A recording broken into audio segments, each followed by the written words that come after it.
Well, good afternoon, everybody, and welcome to the One Voice webinar. My name is George Felsen. I'm kind of pinch hitting for my colleague Paul Nathanson. I work at the Policy Resolution Group. And on today's webinar, I'll be joined by Omar Nashashibi, a regular star of the program. And Omar will be talking from his perspective with the Franklin Partnership. So as you all know by now, the Franklin Partnership has been doing the lobbying for One Voice for NTMA and PMA for some years, representing interests in front of Congress, in front of the administration, and getting into the nitty-gritty of the policies when it's helpful to advocate for your interests. And PRG, where I work, is a policy shop located in the Bracewell law firm. And what we do is we work with the press to make sure that the good stuff that John and Omar are working on is also trickling out to the press, and at times, as we'll talk about a little bit later today in the webinar, can really reinforce and directly kind of help what we're trying to get done on the Hill. Next slide. So contents today, we'll quickly go over a handful of updates that are we just wanted you to know about kind of heading into the holiday season. So we'll talk about CDC, what's the latest and greatest coming there. EEOC issues related to some FAQs that were just released. There's some action out of OSHA. IRS, as usual, is on our radar and always of importance. And then, of course, you've seen a lot of news about Build Back Better, sort of in its stop and start mode. So Omar will fill you in on that. And then we'll wrap up with a little bit about the steel aluminum tariffs, the TRQs, and how that's going, what it's going to look like kind of heading into 22. So I'm going to leave off soon, but the last note I wanted to leave you with before I turn it over to Omar is a reminder to all of you to fill out the One Voice survey. Just a couple minutes ago, either you or someone in your company should have received a reminder to get to turn to the One Voice survey. It's really important for us in DC to hear from you all. Your participation really does kind of inform what we say when we go to the Hill, in Omar's case, what Paul and I talk about when we're talking to the press. We really need to know kind of where you guys are on the issues so that we can accurately represent your views and make sure that if there's a nuance, that is kind of new, a new wrinkle, we're able to represent it and convey it accurately in order to get you guys results. So with that, I will turn it over to Omar to kick it off, to kick off the substantive portion. So Omar, take it away. Thank you, George, and appreciate everybody that has filled out that survey so far. It is really critical that you all do so. As George mentioned, we really do use that for our planning purposes for the year coming ahead. And right now we're at about 75 or so responses. So the more you can get, the better we'll be off there and be able to take your message up to Capitol Hill. So we appreciate that. But let's go ahead and get started on our issues. CDC, EEOC, and OSHA in this first segment here. This is more for the HR folks in case you get a question. Somebody says, I lost my vaccine card. What do I do? Where do I go? Just so everyone's aware, the federal government does not track vaccine status. That is not what the federal government does. The federal government will not be doing that for individuals. That's been made clear.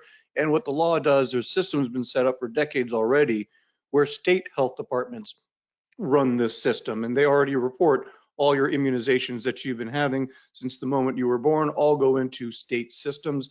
If you do have an employee that happens to lose their vaccine card or you're having some issues, the contact there would be either the provider that gave them the vaccine. So in my case, I go to my Walgreens down the street, or in your case, you might have to contact the state unless they've been enrolled in either the VSafe or the VaxText that checks in on them after they've been tested or after they've had their vaccine.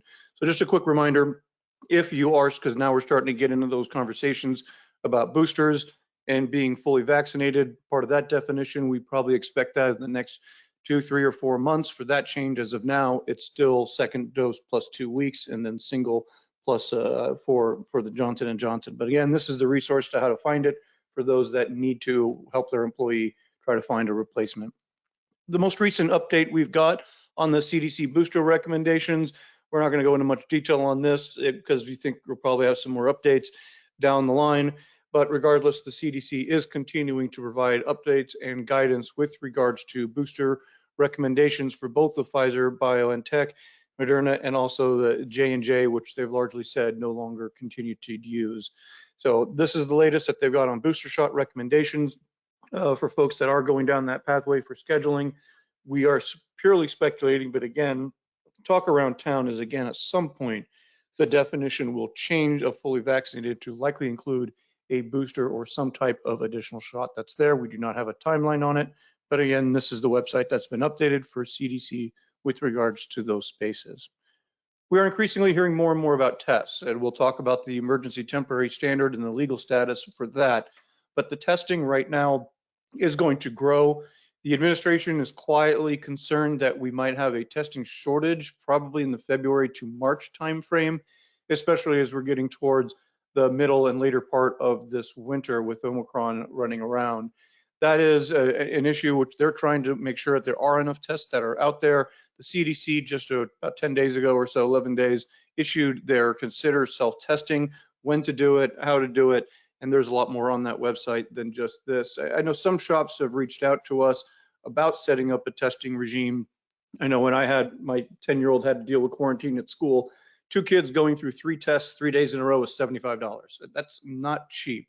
And obviously for those of you that are dealing with employees in the dozens and hundreds, it's probably need to have that internal conversation about sourcing and what is going to be an option, whether or not you're dealing with the emergency temporary standard, just from a general trying to make sure you minimize disruptions in the shop going into the winter months. Speaking of testing, this is a change that just happened about a week and a half ago as well. Some of you do travel for business, whether you're going to Europe or down to Mexico or Canada. Note that even if you are a US citizen, you must take a PCR test and receive negative COVID determination no more than 24 hours before traveling back into the States. So even if you are going to a trade show, if you have guests, if you have customers coming in, please note it is no longer 72 hours. It was 72 hours until December 5th at midnight. December 6th, it is now 24 hours. Don't get trapped, don't get somebody, of course, there. So keep in mind that is always changing. And we do know that the requirements for going into Europe have certainly begun to change, at least if you're going throughout the continent or going from the UK over into the mainland. Those changes have also happened out there. Leaving the CDC for a moment, and we'll go into OSHA after we go through EEOC. I'm not going to go through every single one of this, but it's important that to note that literally 3 days ago now, on the 14th of December, the Equal Employment Opportunity Commission clarified when COVID-19 may be declared a disability. You're going to see this on another slide I've got in here in a couple of moments dealing with long-term COVID and the Department of Labor. But this is coming out from EEOC because we are hearing about long-term COVID being more of a concern for not just the medical community, but also from the labor area and from a workforce setting for businesses. What they've started to do at the EEOC, they released a 14-point FAQ under section N as in Nancy, where they've identified the different areas that could apply for categorizing an individual as disabled due to COVID. This is quick, the press release. I'll go into more detail quickly, but they do say that yes, in some cases, an employee's COVID-19 may cause impairments that are themselves a disability under the Americans with Disabilities Act. And that's even, it could be a case where COVID caused it, COVID exacerbated it. These are things that you've got to take a look at. But mild symptoms that are gone in a few weeks, no other consequences, that would not trigger an ADA disability. So you want to make sure you don't have employees trying to game the system, but you also want to make sure you're on the right footing when you're working to do a reasonable accommodation, or if you're contesting or asking some more information there. But the EEOC just a few days ago, as I mentioned, put out this release. If you go to that press release, it'll give you the same link that's down below. Let me just jump to question number 3 on the FAQ released on Tuesday. No, is COVID-19 always an actual disability under the ADA? And it's helpful that you have this clarification right off the bat in the first 3 questions. They say no. Determining whether a specific employee's COVID-19 is an actual disability always requires an individualized assessment. Such assessments cannot be made categorically. Similar, if you all recall, when we talked about the medical accommodations and religious accommodations, you couldn't just do a one size fits all. It was still going to be an individualized test. Here we have the EEOC stating that as well, and this is something that's important protection for employers right away. But then they do get into further along, what are some examples in ways that an individual with COVID might or might not be substantially limited in a major life activity. Basically, they're going into, give me examples as an employer of what might be considered a disability and therefore need some kind of accommodation. As you'll see, multiple day headaches, dizziness, brain fog. If these are normal, if somebody has dizziness and brain fog, you don't want them operating an NTMA or PMA type machine typically. But these are now saying they can be attributed to the virus, and you're going to have to now start thinking within the HR department, what do we need to be doing to be cautious of making sure that we are A, in compliance, and two, already aware of this language prior to an employee who might have heard about this word of mouth, tried to come up and say, well, boss, here's what my issue is, and I need more additional accommodations. I can't do this for the next few weeks. That's a few of their examples.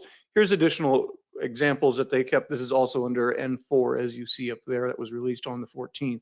An individual who has been diagnosed with COVID-19 experiences heart palpitations, chest pains, shortness of breath, those kinds of limited cardiovascular function, circulatory functions, those will be considered an impairment and that are there as well. And we also added, there's one more that's not on here, but we wanted to include the long COVID. Again, this is something I think in the course of the next few weeks and few months, you will increasingly be hearing about as an area of concern, especially as you're trying to return individuals to employment, that we'll also talk about again in a moment. But know that that long COVID would linger for many months. So when we're talking about disability for COVID, again, going back to that N3 or the example previously, it's not so much lasting a few weeks. They're looking at it as this is substantive. And I think some of this is written to protect the employer, but also making sure to just make folks more aware out there. Switching to N7, what are some examples of an employer regarding a person with COVID-19 as an individual with disability? So this is now from your standpoint, how do you make this determination and how you would then apply that designation and regard them, quote, as an employee or an applicant for that matter that is disabled. Now it goes into the firing of a disabled employee. An employer would regard an employee as having disability. If the employer fires the individual because the employee had symptoms of COVID-19 that lasted or were expected to last more than 6 months. And then you'll start thinking about, okay, how does this factor into severance and terminations? What are my additional requirements? Please keep those in mind as you're discussing with your HR department and your legal counsel the implications of the EEOC and what the factors those might have in here as well. As we get ready to round these out, again, there are a number of them. There's 14 of them. In the interest of time, we just wanted to select a handful since this just came out, and we would not be surprised in the first few weeks of the new year we start getting reports from some of our NTMA and PMA members that this is increasingly an issue on the EEOC with disability as, again, more individuals become aware and potentially long COVID comes out. I'll pause now for a moment and spend a little bit of time on the vaccine mandates and provide, to the best of our ability, an update on where we believe where we might be here. Let me start with the two of lesser interest to most of our members. Obviously, there's a healthcare workforce vaccine mandate. There's 3 mandates in place. Healthcare workforce, that one seems to be on the best footing from a legal standpoint right as of right now. Federal contractors, subcontractors at any tier, that's the second one that's in there that is now subject to a legal challenge, although some thinks that might hold. And then obviously the larger one, which is 100 or more employees, that employer mandate is also on hold in the courts nationwide, as now is the federal contractor one. But quick timelines previous to our last PowerPoint presentation to you all in November. You're all aware the Louisiana court blocked the employer mandate nationwide from taking effect. It was released on November 5th, so before it was able to fully go into effect. There was the testing regime that was supposed to have gone into effect here on December 6th, I believe it was, and the full mandate goes into effect on January 4th. But as of right now, that employer mandate is on hold. As you can see, just last week, a Georgia court on the federal contractor side, again, 1, 2, 3, 1 healthcare, 2 contractors, 3 everybody else, On the contractor side, a Georgia court went further than a Kentucky court, which only affected 3 states. This one says all federal contractor mandate is now on hold. Now, where this goes, we are hearing a couple of things from our members. Yes, while the federal government requirement might be on hold, we are hearing that there are a number of primes, OEMs and tier ones and subprimes that are continuing to require this of their own contractors for a couple of reasons. One, in anticipation that this might actually hold up in the courts over time and come back and not be eliminated, or that they are genuinely concerned about disruptions in their supply chain. As you've heard from both John and myself in the past, some of the larger employers and publicly traded especially went to the administration and asked for the employer mandate to come into effect to help give them top cover on supply chain disruptions. We don't think that we've heard the end, obviously, especially even on the government contractors mandate side, but do note that is in a nationwide hold right now. But we are continuing to see, especially non-DoD contracts, be amended, at least previously to this going into effect, but we are hearing the primes continuing to move forward. Back to category 3, which is the 100 or more employees, that employer mandate. That is the one that's been on hold since November 6th. There were over 43 challenges, I think, to it so far, to that employer mandate in court. So they've consolidated all in the 6th Circuit Court, and that is based out of Cincinnati. It's a 2-to-1 or 3-to-1 rather leading Republican court. But regardless of what happens in those decisions, we do expect it to get appealed to the U.S. Supreme Court. Where we stand right now, arguments were presented, written arguments were presented on December 7th to that 6th Circuit in Cincinnati, the same day the Georgia court acted. And then on December 10th, OSHA had to respond. And in their response, OSHA did a couple of things.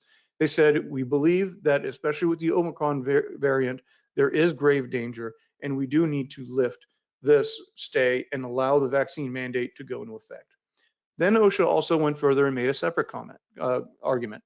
If you are going to keep the stay in place on the vaccine mandate, lift the stay on the requirement for testing and masking in the workplace that was slated to take effect on December 6th. That is an important distinction and an argument that the solicitor, when she made it, because she briefed us in September on this thing, but it's interesting that she went that pathway and almost recognizing that they might get shot down on the mandate, but didn't want the entire mask mandate and testing regime to be tossed as well, which is why from an advice standpoint, we're not attorneys. The folks over at Bracewell, George's firm, have done a great job on this and have excellent resources we'd suggest you to take a look at, as do both the firms for PMA and NTMA that work on labor issues. But the lawyers are still telling us what they're telling you is at least plan for setting up a testing regime, have the resources there, have the internal mechanisms, begin to look at how you might write this up internally. Don't go out to employees, but at least in some levels of the C-suite and HR department, talk it through. This is probably now the 3rd time you've heard us say this. Again, we can only repeat to you what the attorneys that do this for a living are advising all of their clients, and including some of yours. And to my comments earlier on testing, if you are going down that testing route, please don't get caught in February or March saying we're out of tests. We need to start looking at sourcing to the extent that you all can. And we do know that this administration specifically is trying to work on that. Lastly, on the employer mandate, on the timing of where we might end up. We still are waiting on the 6th Circuit to come out and rule either way of whether or not it is going to just toss this entirely or send it back to OSHA for more work. The simpler way to look at it is, regardless of what that court says, this is going to the Supreme Court. It's just a matter of when and can we get any movement prior to January 5th when it takes effect. That seems like it's pushing it. It doesn't look like we're on track to get something from the High Court by January 5th. Again, my pure speculation remains that when this does get to the Supreme Court, they'll push it back to OSHA and say you violated process and will not comment on whether or not the government has the ability, legal authority to issue a mandate. They'll say you didn't go through process, and OSHA will go back if they choose to do so and redo it through a normal procedure that will take probably at least 30 to 45 days. That's our speculation of where we end up. We don't have a timeline for you yet, however, on when we might end up there. Again, 2 steps. We're waiting on the 6th Circuit of Cincinnati. We were expecting something actually on Tuesday or Wednesday. It's still delayed as we sit here on Friday, the 17th of December. So we could again see some kind of indication from them early next week, which would immediately trigger some action towards the U.S. Supreme Court. That's the latest that we have for you on the 3 vaccine mandates and on where those stand. I mentioned now a couple of times, sticking with the Department of Labor and OSHA, long COVID. They've got a new website that they just put up, I want to say around the 6th or something like that of December. So a few weeks ago, the Labor Department did looking at long COVID. This is a couple of parts. Let me just start on the right if I could, and then jump over to the left. The one on the right is what is long COVID-19 and discusses it. And I think this one would be helpful for your HR staff to read at the same time you're looking at those EEOC FAQs. I would read this from the Department of Labor first about quickly on what long COVID is, the symptoms with the condition.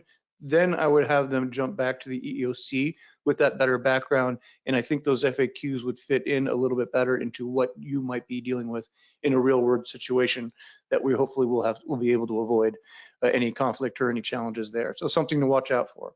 On the left side of the screen, returning to work after illness. This is both for long COVID, but also for those that just might have been out for extended periods. We're on a listserv for one of you all, and one of them, she wrote in, typically somebody will be back within 10 days. When this person's 10 days was up, he said he still wasn't there, and he needed an additional 2 weeks before he was physically up to coming in. So that was about almost 4 full weeks where this individual was out. And in some ways, how do you get them back into work? As you can see, there are now some federal and state resources that are out there. These are the only states that we've seen: Kansas, Kentucky, Minnesota, Ohio, Vermont. But as you go to that website we've listed in the center, hopefully they'll start to populate more over time. And that's what they're trying to do, is help employers with return to work programs. As you all know better than I, we've got a major shortage in workers right now. We're up with our survey, as we mentioned, and thank you. I'm hitting refresh on my other computer, and we've had a couple other people finish the survey just now since we started the webinar. So thank you for doing that. You all know we've got shortages of workers, and we don't want to have any more excuses of why people cannot come back to work, and wanted to flag that for you out there as well. Non-COVID, just wanted, again, on your radar screen, we've talked about the indoor heat rule. We have a question on this in our survey as well. Just a refresher, OSHA wants to put out a rule that when the heat index, not the temperature, the heat index hits 80 degrees or more indoors in the shop, certain PPE and engineering controls will be in effect, along with helping the individual weather acclimatization to help them deal with that increased temperature. They've now delayed that by about a month or so after pressure from a number of us saying we need more time to formulate our comments. Anyone that has any input they'd like to provide to us, we're more than happy to take that and incorporate that anonymously into the comments we end up filing. But just a heads up, that's why we included that question in the survey that some of you are continuing to fill out, because we'll need that towards this OSHA issue later on. We're going to touch on 3 quick slides here before we'll get into Build Back Better and the latest coming from Capitol Hill, and then we'll round it out on tariffs and taxes. But one thing of note, I really do want to flag for you that you must talk to your CPAs about. If you did not already deal with it when we talked to you about this back in October and September, the employee retention tax credit. As you all know, we lobbied quite hard, working with bipartisan group back in March and then in April of 2020 to create the employee retention tax credit. However, the way Congress wrote it, they did not allow you, if you had your PPP loan forgiven, to use the employee retention tax credit, which effectively made you all whole. We lobbied successfully to now allow you that took your PPP loan to also take the ERTC. We went further. Because many of our members were still using it, we lobbied to extend the employee retention tax credit, and that was extended beyond the summer of 2021 through December 31st of 2021. That's the way it was written when we lobbied. Over the summer, it was negotiated largely by a Republican senator, and then others went along to eliminate the employee retention tax credit for the 4th quarter, as it was recognized it would generate $8.2 billion for just 3 months of eliminating it. So when the infrastructure bill was signed into law on November 15th, the ERTC ceased to exist, retroactive to September 30th, really October 1st. So now the ERTC is gone. What does that mean for those of you that continue to use it, claim it, and more importantly, for those of you that applied and received an advance payment?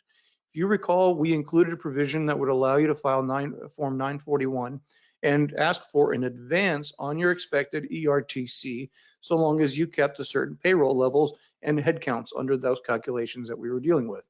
If you were able to do so, they gave you the advance there, or you promised rather to do so, they gave you an advance. If you receive an advance on your fourth quarter, you must repay it. See at the very bottom. Employers that received advance payments for the fourth quarter wages of 2021 will avoid failure to pay penalties if they repay those amounts by the due date of their applicable employment tax returns. Not a CPA. One told me last week she was recommending to clients repay by the end of the calendar year, get it off your books, make it easy, don't go into the next year with it. That's what her recommendation was. I can't say anything contrary to that. I can just tell you the status that the IRS has issued their notice, and this is their press release on that. Here is the actual legal notice of 2021-65 that they put out the other day, specifically about those employers that have requested an advance payment on the employee retention credit for wages paid in the fourth quarter. So what they're determining that it's an erroneous refund that the employer must repay due to the change in law, which is now in effect as of November 15th. That's what you need to deal with on ERTC. The lobbying side, there's a bill introduced by 4 members of the Ways and Means Committee, 2 Democrats, 2 Republicans. We talked to the Deputy Chief of Staff for one of the lead Democrats the other day. He said they are trying to include a retroactive allowance of the ERTC for the fourth quarter in the final Build Back Better, but obviously that's now been delayed. We're looking for any vehicle. So there is a lobbying effort underway to try to put the ERTC back in place for the fourth quarter. To be honest, we think we're great lobbyists and all, but I'll give us maybe a 10-15% chance, especially knowing that now that Build Back Better vehicle is not as ripe as it was even a couple of weeks ago. No real takeaway here, just a status update. Paycheck Protection Program, 77% of all loans have been forgiven. This is a gentle nudging. Talk to your CPAs about the timing, especially now that you know about the employee retention tax credit likely of where you stand. If you have not applied for forgiveness, now certainly the time to have those discussions and set up a schedule for doing so before you get too far into 2022 and you run out of time depending on when you ask for your loan. With that, let me jump over to Capitol Hill, go up the street a little bit, and give you an update on Build Back Better. For clarification, I just discussed the infrastructure bill. That is the roads, bridges, broadband, all of those issues, ports, water. Some of that money is already going out the door. I think you started to see some issues on lead pipes in the media coming out. That is separate from what we'll discuss here on the next few slides. The infrastructure bill was bipartisan, passed 69-30 in the Senate, passed with 13 or so Republicans in the House voting for it. That is done. That is $1.2 trillion. This is a separate bill. This is the $1.75 trillion bill that the House passed back on November 19th, just ahead of Thanksgiving. The Senate has not been able to move over the last few weeks. We have a question. What is the probability Build Back Better is approved by Congress and gets to Biden by December 31st, 2021? And if it does not, what is the probability it passes in 2022 before the midterm election? So in about 3 or 4 slides, I will give you my prediction, but as you sit through the next couple here, you might be able to come to your own conclusion that likely is similar to mine. The Senate had to make changes to conform to the reconciliation rules because of the Byrd Amendment. In the Senate, since Democrats are doing this alone, they need all 50 of their votes. And to do that, they have to go through the Byrd process, meaning anything that's included in this has to have a significant budgetary impact as its primary purpose. It can't just be immigration related and dealing with undocumented immigrants. That, for example, the parliamentarian just yesterday says it's out of order and you cannot include that kind of policy language. But from what I'm hearing from Senate staff, especially the language, the non-controversial language on which they've been working, draft is done. We've seen most of it's public.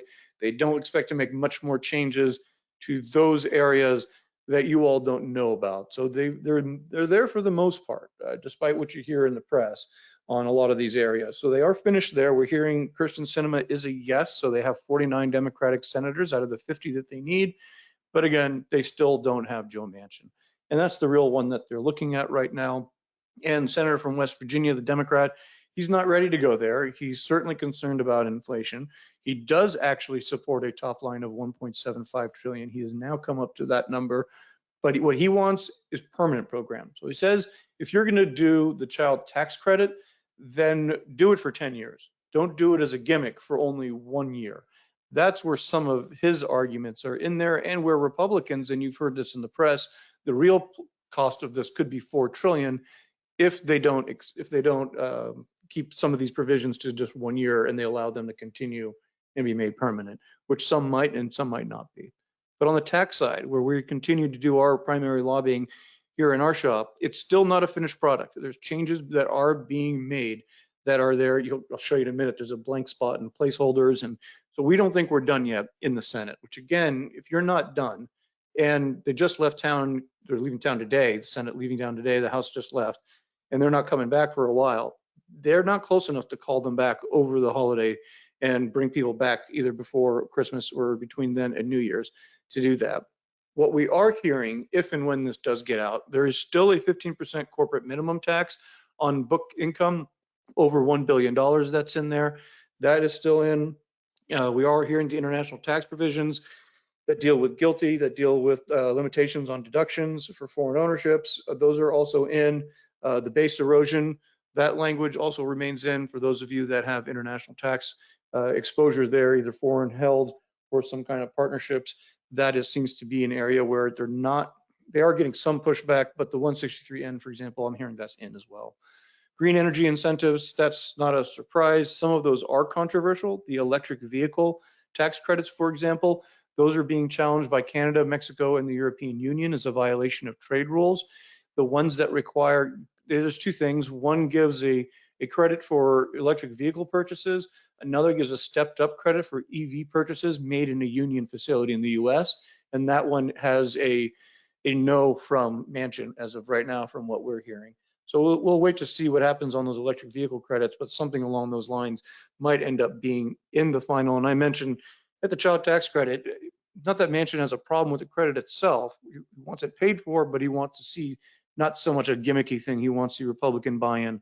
And that's where those areas that aren't really of direct concern to us are still out there.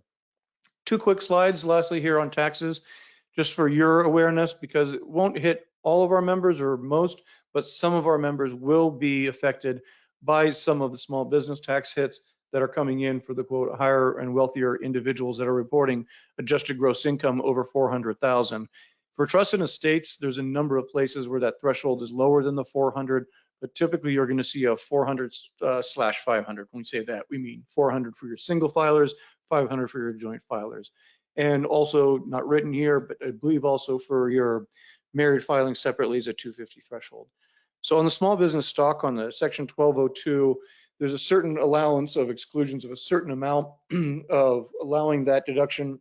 Once you get to the 400,000, you start to eliminate and phase that down. Same with the net investment income tax for incomes over 400,000, 500,000. They are subject to that surtax of 3.8% that some of you have already dealt with. This is separate from the health investment tax, is the net investment income tax. So you hit the HIT, and so for some of you, the NIT would be as well. This is really one surcharge down here at the bottom. I just like to break it down. I think it's easier to understand that there's a two-step process for those that are reporting in AGI over 10 million, and there's going to be a surtax of 5% on those. There's an additional 3% surtax on those that are with an AGI over 25 million, as you can see there. So those are how they're getting some of those family-held businesses that might be within those thresholds in those key categories, plus the net operating loss disallowance on 400 and above is another one of the areas where the passengers are certainly affected. But you state and local folks, as I mentioned, we've got some blank spots. This, unfortunately, is the reality of legislating. We have a placeholder in a 1,180 part section. That is just the tax writing section, not the whole bill. The 1,180 parts of the finance section is here, as you can see, placeholder for compromise on deduction for state and local taxes. They don't have a compromise. It's not going to be the House language of the 80,000 and below getting it. It's just not going to happen. I'm hearing we might be looking at a 1 year suspension of the state and local tax deduction at this point. I think a month ago, weeks ago, I said it was going to be a 2 year for 21 and 22 to get Democrats through the election year. Now I think it might end up just being the 1 year to get them through 2022. But we'll see where they end up on state and local tax deduction, but it will not be an overhaul. It will not be an elimination. My gut tells me, not speculation, we're going to look at on state and local tax deduction, a 1, possibly a 2-year suspension. Our last slide on taxes specifically, before I also seek your predictions on that and where we head, the R&D tax credit. The R&D tax credit is going to switch to amortized over 5 years starting on January 1st. This is a provision that was included in the Republican passed Tax Cuts and Jobs Act in 2017, as December 10th, somewhere around then of 2017 when they passed this. Nobody had anything against the R&D tax credit. Republicans certainly were supportive. It was a calculation similar to what Democrats are doing, was a gimmick to make the bill look smaller than it really was, thinking no one would actually allow the R&D tax credit to transition to amortization once this actually happened. Well, here we are. Congress is actually allowing it to happen, and it is going to happen effective January 1st, unless somebody acts before then. So while Democrats did include a 4-year delay in this pending Build Back Better bill, assuming that it does not get signed into law prior to December 31st, we will have the R&D tax credit convert to amortization starting on January 1st. We've talked to staff working on this up on the Hill. We've talked to the congressman that's sponsored this bill, a Democrat from Connecticut, to get us our 4 years. It's going to be tough. What this does for us are a couple of things. It makes it a challenge because if Build Back Better had moved earlier without R&D tax credit, we could have at least moved a tax extenders bill for all the other expiring tax provisions, but now we can't do that. Democrats, I've been told, will not move the tax extenders bill with all those expiring provisions, even if they were to add R&D, without first trying to move Build Back Better or until pronouncing it dead. So as of right now, start talking to your CPAs on elections. I think we will end up having the R&D tax credit extended. It will be done retroactively. It'll be done retroactively, likely in one of 2 ways, through Build Back Better, timing of which I'll talk on the next slide, or retroactively, if that bill dies, through a tax extenders that you still also may not get until March. And start keeping track, talk to the CPAs about how you need to account. I think my survey showed that about 53% of our members are using the R&D tax credit. So we know this impacts a substantial number of you all. Our last slide here on Build Back Better and where we stand. The longer the delays, obviously, the more difficult it is to pass this thing at all. The House doesn't return until January 10th after the holidays, and things might get worse depending on inflation since the monthly numbers come out on January 12th. Usually in DC, it's that first Friday of the month. We all take a look at the jobs numbers to see the fate of the president's agenda, whether it was under Trump or under Biden. That's what we'd look at.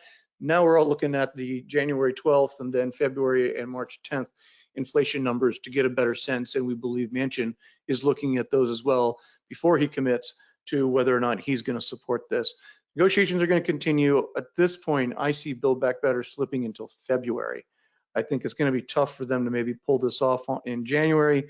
Let's see when they do a State of the Union. It might not be until later, and that usually could be a drive to get them there. But Manchin doesn't seem to be moving much, let's put it that way. And then once you get past Manchin, whatever you do has to go back over to the Senate. I'd like to round out here in the next 4 minutes or so on steel and aluminum tariffs since January 1st. There's a lot of January 1st deadlines coming up, folks, and not what you need going into the holidays. I would strongly encouraging you use whatever days you have left, if you import any steel or aluminum, to start thinking about what the new regime is going to do to you. Starting on January 1st, the U.S. will lift the 25% tariffs on steel and 10% on aluminum, and the U.S. will no longer retaliate against the United States exports. We are going to go into a tariff rate quota system. We previewed it a little bit last month, so we won't go in as much detail right now. But as you can see, the European Union will be able to ship a certain amount of steel and aluminum into the United States without tariffs. Once you hit those quota levels, tariffs are reinstated at 25 or 10% for those products. The EU has done the allocations among their 27 member states. I'm going to give you examples of where to find those for your own company in a moment. But please note, these are not an absolute quota. What they are done is they're administered quarterly for steel, annually for aluminum, with no more than 60% of the aluminum quota being permitted to be filled in the first 6 months of the year. Since they are not absolute quotas, which is what South Korea has, in that case, South Korea, once you hit a certain level, no more is allowed to be permitted to enter into the United States. Under the TRQs, this is what you have now, a tariff rate quota system starting January 1, You can import tariff-free. Once you hit the allocation number under the quota, then the tariffs kick in. That's how you're going to have those issues. Our concern here is for those smaller buyers, especially, you might end up at the back of the line paying the tariff when your supplier, service center, or mill prefers to ship larger quantities of more profitable metal to a larger customer that's out there. So please be in touch with your steel suppliers and your internal buyers, aluminum as well, to see and prepare what you might need to be doing here. Here's where you want to go for all the raw documents that I'm about to show you. There's a main landing page for BIS, stands for Bureau of Industry and Security at the Commerce Department. They're the ones that run the Section 232 steel and aluminum tariffs. These are the websites where you'll go. You'll be able to get their links. These are all live links, so when you get this presentation here in the next hour or two, you'll be able to click on that one for steel, this one for aluminum, and here's what they'll bring up for you. They put out basically 3 tables. One, the material by country, material basically by category, and then material by HTS code. They did not make it easy. So as you can see, when you go through this, you'll go through alphabetical order for all 27 countries. We just pulled out Germany. This is the one where they put it by country. And now on the left, obviously you'll see product. What the number on the right is, that's going to be the allowable amount for that quota. Once the importation amount hits that level, they will shut it down. That will hit that quota, and then you'll start looking at potentially tariffs. That's why we want to watch that fill level here by country and by product.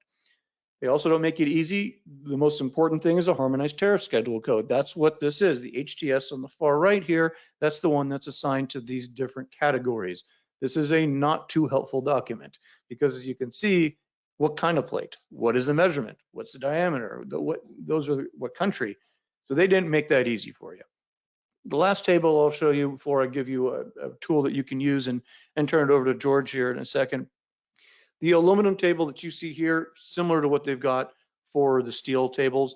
When they're putting it in by category, they'll run the sheet, then they'll say the different country in alphabetical order, and then also do the total quota amount that's permitted for all sheet, not just the subcategories. So you saw on the previous slide, you could go by different breakdowns of some materials. In this one, they make it complicated. Aluminum is not even as detailed as the steel one. Again, the link below is where you'd go to get this PDF to be able to identify it. And before I hand it over here to George in a second, what we tried to do is align to the best we could the HTS codes with the category, with the actual description USTR uses, and then the country and the quantity. What we did, we basically combined the 3 different documents I just showed you on those slides and try to put them into a single Excel spreadsheet so you all could take a look and visualize it in one place. Again, we're not metallurgists, we're not data scientists, but we do trade, and this is what we thought might be the easiest way for you all to take a look at. But we would suggest the links below will take you, Paul and George's shop run this website, tariffsaretaxes.org. You can see the full screen of all of both the aluminum and steel. Start going through, and to be honest, if you could send it to us confidentially, the materials of most interest to you, we'd love to track those, because if we get a critical mass, we can go to the Commerce Department and say, a quarter of our membership are all using exactly this metal from this country. You should make sure you increase the quota for the next period, so on and so forth. Because George, I think these quotas, they're going to be here for some time. I expect them for the duration of the president's first term. And we saw that his team is going out and publicly supporting them. Yeah, that's right, Omar. And as unfortunate as it is, that kind of touting the rosiest side of the quotas is something that we're going to see probably for the next several months from the administration. An example of it is one that you can see up on your screen. So the Commerce Secretary and the U.S. Trade Representative together wrote an op-ed and placed it in the Pittsburgh Post-Gazette. That essentially kind of touted the benefits of the EU deal for the steel and aluminum industry. Big win for American manufacturing, all that kind of good stuff is what they were trying to sell.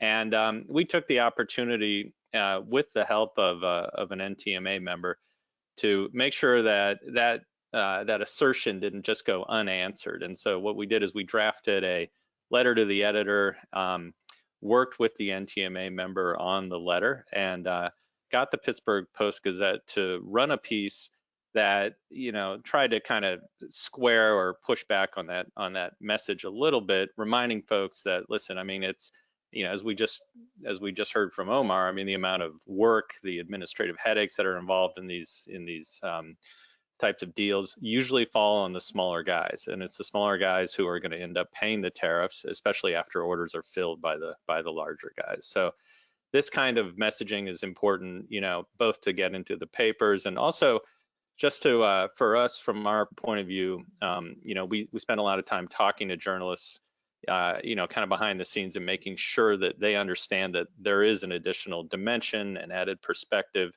that they should be putting into the stories when they're writing on these issues. So to the extent that any of you are able to volunteer, and, you know, sometimes a call for volunteers goes out to talk to media, it's incredibly helpful, because really the voices, it's your voices that folks want to hear, that the journalists want to hear, not us. You know, we set them up, but it's really up to you all to kind of deliver the messages, tell it like it is from your point of view, and, you know, frame the issues in a way that, you know, we can't even, that we can only begin to frame. So just wanted you guys to be aware of that. And then Omar, I think I'll turn it back to you, and you can talk a little bit about what we did with that.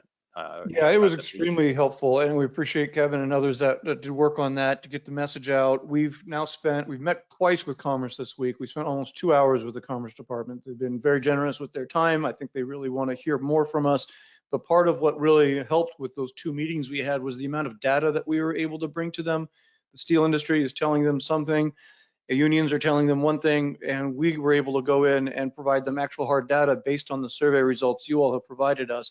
Here's just an example. This is the survey that's still live right now, and appreciate the few more that have added since we've gone before. And you can see that 1/3 of our members are having their steel allocation reduced that was already under contract for 2022. And we had both an NTMA and a PMA member on that call with the Commerce Department yesterday, talking exactly about the issues they're having with stainless, with hot rolled, with material in general, even if they do not import. So getting these messages from you are absolutely critical. And from that, as we get ready to wrap up, encourage you, please start typing in any questions you've got. I know we run a little bit long at the year end. There's quite a bit to cover, but those non-European Union countries, I know there's a lot of Japan, our NTMA members and others, our die makers ask us about. They are talking to the Japanese. The US wanted to wrap up a deal also on tariff rate quotas with Japan by the end of the month. It does not at this point look like that's going to happen. It might slip past the new year. The Japanese seem to be not too crazy about the TRQ deal that was being offered by the US. They want something more that goes even beyond, I think, the TRQs is what we're starting to pick up on. And the UK-US talks seem to be done. They're not talking right now from what I hear. The UK is trying to go around the US and go directly to state governors to put pressure on Biden, who's got some issues and concerns on the way the EU is being treated, and more importantly on Northern Ireland. And South Korea, won't tell you whom, but we heard from an administration official that no, they are not considering switching South Korea from an absolute quota to a tariff rate quota system. And no, they're not having any other substantive conversations with other steel producers around the world. So no Switzerland, no Norway, Brazil, India, those aren't in the conversation. Indonesia, not in the conversation as well. Right now, it seems to just be focusing on Japan. With that, you can get, I think we're gonna do one more update on our podcast next week. Every 2 weeks, we try to fill you in between you hearing from us on these monthly webinars. We encourage you to jump on again, jump onto those whenever you can, listen on wherever you are. Again, reminder, can't say enough, that survey, we do it once a year. It literally sets the agenda for what John and I do with Paul and George and Caitlin and their team for the advancing year. So please talk to somebody in your shop when you get off. This literally went out at 12 noon today, so it should be easy for somebody in the shop. It's the primary contact. Whoever always gets your PMA or NTMA emails, that's the person that got it. If you don't mind checking on that, much appreciated. And with that, as always, as we come to the year end, anything you can do, hope you all have found these helpful. Those of you that have watched them, have gone through our webinars over the year, 2 years, have found them helpful. At least our survey tells us most of you have.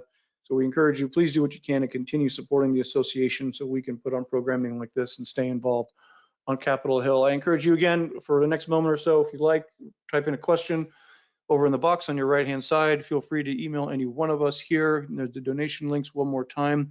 Received one question here before we wrap. Regarding the emergency temporary standard and mandates, Can you confirm again your advice on preparing on testing and masks leading into January 4th requirements? Again, the January 4th requirement as of right now is still technically on hold, but it would be wise to assume that it could come back into effect at any moment by actions in the courts. What the lawyers are advising is that build out a testing regime internally now, even if you don't start it now, but at least know how to do it. By that means which employees would be subject to testing. Do you already know which employees are vaccinated and which are not? Do you already have testing lined up? Do you know, are they going to have to travel for testing? Will it be done on site? What type of testing will be done? How will we set up potentially a system? I mean, I've got a whole bunch of tests upstairs that now Biden tells me I can get reimbursed for, but the instructions aren't going to come from my insurance company till after January 1st.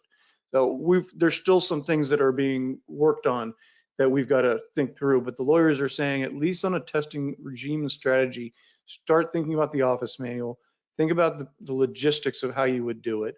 Where would you have the individuals do it? Would you be administering it?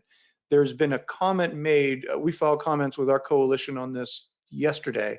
One of the comments that we said was, if you do this, at least allow telehealth testing. So you can, as the HR employer, witness the individual employee testing themselves before they get in the car and come to the shop, rather than coming to potentially infect folks, and also saves time if they can do it. You see results in that way. So they're still trying to work that part out. The FAQs on OSHA are still being updated, even though that the mandate is on hold. The lawyers, again, are saying set up some type of a testing regime that's out there. On the masks. On the mask mandate side, that one I haven't heard as much from the lawyers, because we're pretty much going along with what the CDC and the local counties have had us do for some time now, that if they're not vaccinated, then they have to be masked and separated, those kinds of things. I think it was the last presentation we put up the actual posters that OSHA had put out for, if you're not unvaccinated, wear your mask, be 6 feet. So understanding as of now, the mask strategy you should have is probably one that you likely already had. I would be looking more at, if you are going to end up with a testing plus mask strategy in your shop, you need to make sure you have a supply of both tests and masks. The last final question we've gotten so far, if there aren't any more coming through, is will the presentation be sent or made available after the webinar? How can we access? The answer is yes. Typically within about an hour or so, anyone that registered for this webinar will receive a PDF copy and also a link that you can go back and listen to me all over again. Feel free to share this with your colleagues. Any questions that do come up, please reach out to us. We're happy to help. Again, sorry we ran a little late year end. There's a lot happening and a lot more for the new year. Thank you all for this year and everything you've done for the associations and for your membership and the support. Hope you all have a Merry Christmas, Happy Holidays, be safe. Please let us know anything we can ever do to help. Be well.